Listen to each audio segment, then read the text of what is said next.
Maging maalam para hindi mabudol.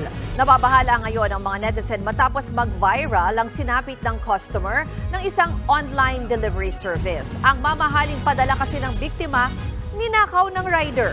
Nasa frontline ng balitang yan, si Faith Del Mundo.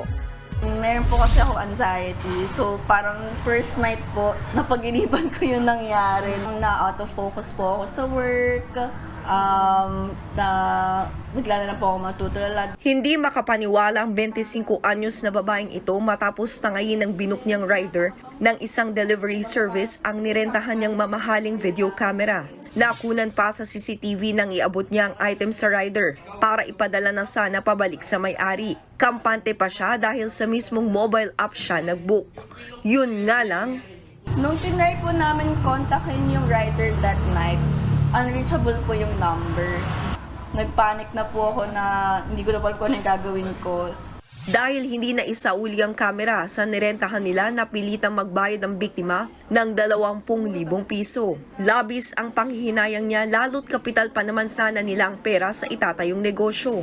Ayon naman sa PNP Anti-Cybercrime Group, bagong modus ang nakadali sa biktima. Ang siste ng mga kawatan bumibili ng existing account ng rehistradong rider sa mga courier service para silang gagamit. Kapag nakatanggap ng booking, sila ang kukuha sa item sa katatangayin. Kung mag-transact man tayo online, kailangan po nating mag-ingat, maging mabusisi po tayo. I-check po natin yung ID ng rider kung katulad ba ito dun sa platform na ginamit. Tumanggi munang magbigay ng pahayag ang courier service kung saan nakarehistro ang rider habang gumugulong ang investigasyon.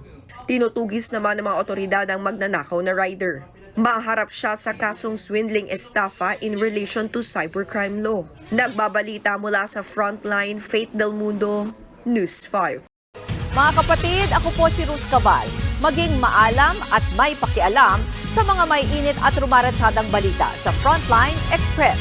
Para maging updated sa balitaan, mag-subscribe lang sa social media pages ng News 5.